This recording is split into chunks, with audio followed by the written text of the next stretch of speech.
తాగేటోడుగా మందు తాగుతుండే. ఏమనంటే నెత్తికి కోపం వచ్చేటోడు. వద్దు బిడ్డ, మంచిగా బతుకుండ్రి, మంచిగా బతుకుండ్రి. ఇక వీడు పక్కకుండి అన్ని సంజానుతుండే.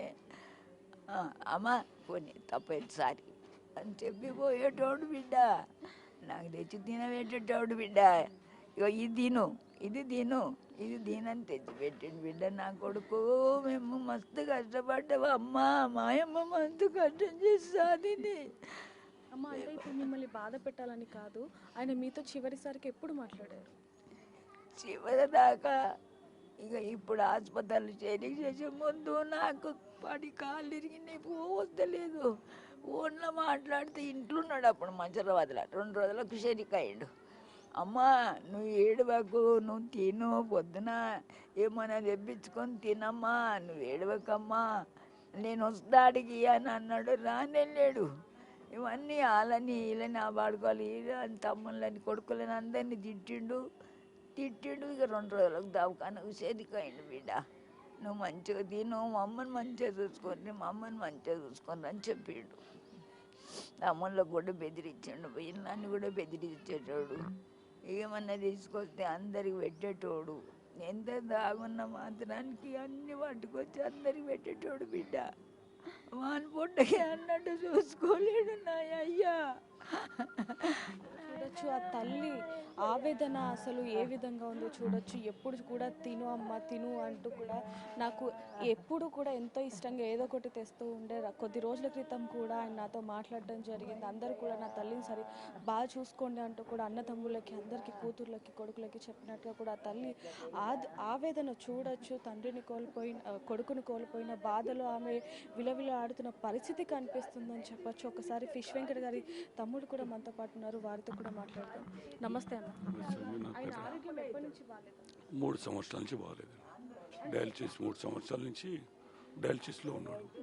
డయాలసిస్ జరుగుతుంది, ట్రీట్మెంట్ జరుగుతుంది అని అందరిని చూసి, అందరిని వాళ్ళ తమ్ముళ్ళని, చెల్లెళ్ళని అందరినీ బాగా చూసి, వాళ్ళ బాబాయ్ పిల్లలు, చెల్లెళ్ళని ఏ తేడా లేదు. అందరినీ ఎవరైనా పలకరించేవాడు, అందరితో బాగుండేవాడు. ఒక చేపలు అమ్ముతూ కూడా ఆయన పేరు ఫిష్ వెంకట్ గా మారిందని చెప్పొచ్చు. ఇండస్ట్రీలోకి వెళ్ళాక కూడా ఫిష్ వెంకట్ అనే పేరు బాగా వైరల్ గా మారింది. అంటే ఫిష్ వెంకట్ అంటే ప్రతి ఒక్కరు గుర్తుపడతారని చెప్పొచ్చు.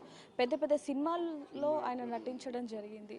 అంటే ఎలా మాకు చాలా చిన్నగా ఉన్నప్పటి నుంచి ఆయన కష్టపడి పైకి వచ్చాడు. సినిమా ఇండస్ట్రీలో అంత పేరు తెచ్చుకున్నాడు. అందరితో బాగుండేవాడు. డైరెక్టర్లు కానీ, ప్రొడ్యూసర్లు కానీ, యాక్టర్స్ అందరికీ బాగా ఉండేవాడు. దగ్గరగా మంచిగా మాట్లాడేవాడు, అందరితో కలిసి ఉండేవాడు. ఆయన చిన్న స్థాయి నుంచి ఇంత పెద్ద యాక్టర్ అయిండు. ఆ యాక్టర్ అయినా కూడా ఫిష్ వెంకట్ అని ఎక్కడికి పోయినా ఆయన గుర్తుపట్టేటోళ్ళు. చాలా ఎవరికి ఏ సాయం కావాలా, హెల్ప్ కావాలన్నా కూడా వెళ్ళిపోయేవాడు. ఆయన ఉన్నంతలో చేసేవాడు. ఆయన చిన్న స్థాయిలో ఉన్నా నేను ఎందుకు చేయాలని అనుకునేవాడు కాదు. ఎవరికైనా చేసేవాడు. ఎవరు పిలిస్తే వెళ్ళేవాడు, ఎవరు పిలిచినా వెళ్ళేవాడు. చాలా గొప్ప వ్యక్తి. ఆయన గురించి చెప్పాలంటే చాలా గొప్ప వ్యక్తి. 2 తెలుగు రాష్ట్రాల్లో కూడా ఆయన అభిమానులు కూడా వేల సంఖ్యలో ఉన్నారని చెప్పొచ్చు. అయితే ఇంత లక్షలలో ఉన్నారు ఆయన తెలిసిన మటుకు. నేను 35 సంవత్సరాల నుంచి ఆయన నేను ఉంటాను. ఆయన ఇద్దరమే, మధ్యలో ఇంకెవరు ఉండరు. ఎందుకంటే తర్వాత అందరూ వచ్చారు. వాళ్ళు ఏది ఉన్నా కూడా నాకు చెప్పుకునేవాడు. మరి ఆయన నేను పరిస్థితి బాగాలేదు, ఏదన్నా ఆర్థికంగా ఇబ్బంది ఉందన్నా కూడా ఆయన చెప్పుకునేవాడు కాదు. ఆయనంతా ఏదో చేసుకునేవాడు.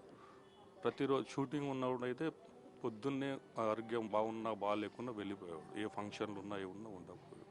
అట్లా కష్టపడి పేరు బాగా తెచ్చుకున్నాడు. గబ్బర్ సింగ్ సినిమాతో ఆయనకి ఇంకా మంచి పేరు వచ్చిందని చెప్పొచ్చు. ఆ కామెడీ కానీ ఇదంతా కూడా, అంటే ఆ సినిమా తర్వాత నుంచి కూడా ఆయన లైఫ్ కూడా కొంచెం చేంజ్ అయిందని చెప్పొచ్చు. మరి ఆరోగ్య సమస్యలు ఉన్నప్పటికీ మరి ఆయన ఎందుకని నెగ్లెక్ట్ చేశారు? ఆరోగ్య సమస్యలు అంటే 3 ఇయర్స్ నుంచి వచ్చాయి. అంతకుముందు గబ్బర్ సింగ్ చేసినప్పుడు బాగానే ఉన్నాడు.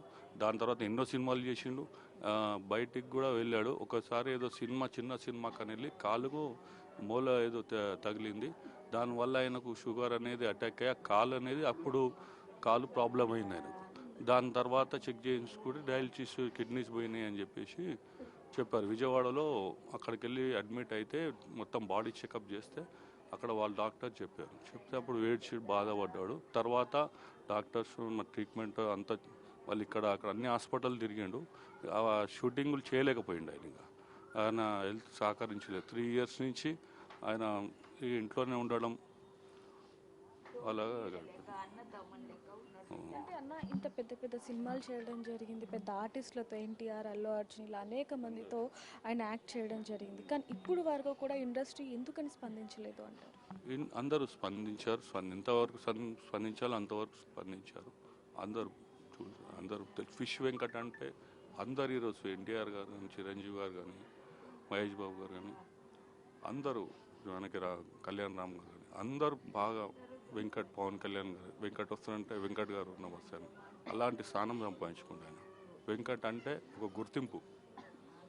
పెద్ద హీరోలు వాళ్ళు కూడా మంచిగా మాట్లాడేవాళ్ళు, వాళ్ళు కూడా చెప్పేవాళ్ళు వెంకట్ని హెల్త్ బాగా చూసుకో, బాగుండు, ఇంకా బాగా చెప్పేవాళ్ళు. తప్పు కాదు. అంటే ఆయన ఆరోగ్యం కుదుట పడాలి అంటే కిడ్నీ మార్పిడి కోసం 50 లక్షలు ఖర్చు అవుతుంది అంటూ కూడా డాక్టర్లు చెప్పడం జరిగింది. ఆ తర్వాత నుంచి ఆయనకు ట్రీట్మెంట్ ఏ విధంగా జరిగింది? ఆ తర్వాత ట్రీట్మెంట్ జరిగింది. డాక్టర్లు ఎంత ప్రయత్నించాలో వాళ్ళు అంత ప్రయత్నించారు. అంటే ఒక కిడ్నీ అని కాదు, కాళ్ళు ప్రాబ్లం అయిపోయి కాళ్ళు చెడిపోయి ఇంకా ఆయనకు ఆరోగ్యం అంటే కాళ్ళు షుగరు బీపీ కంట్రోల్లోకి వస్తే కిడ్నీ మారుస్తామని అన్నారు. కిడ్నీ మారుస్తామని అనుకుంటే ఇంకా ఇది సహకరించలేదు. ఇంకా ఆయన బాడీ ట్రీట్మెంట్ సహకరించలేదు. ఈ మధ్యలో మళ్ళీ ఒక వారం రోజులు 3-4 days అయింది. ఇంట్లో వాళ్ళు చెప్తున్నారు నాకు కూడా లివర్ ప్రాబ్లం వచ్చింది. అంతకుముందుకు లివర్ టెస్ట్ చేయలేదు. ఆ లివర్ ప్రాబ్లం వల్ల ఇంకా ఆయనకు ఎక్కువ అయిపోయింది. సో చూడొచ్చు, ఇంటిల్లి పాదే కాకుండా 2 తెలుగు రాష్ట్రాల్లో కూడా ఆయనకి లక్షల్లో అభిమానులు ఉన్నారు. వాళ్ళందరూ కూడా ఒక్కసారిగా షాక్కి గురైన పరిస్థితి కనిపిస్తుంది. ఆయనకి 2 సంవత్సరాలుగా కూడా ఆరోగ్య పరిస్థితి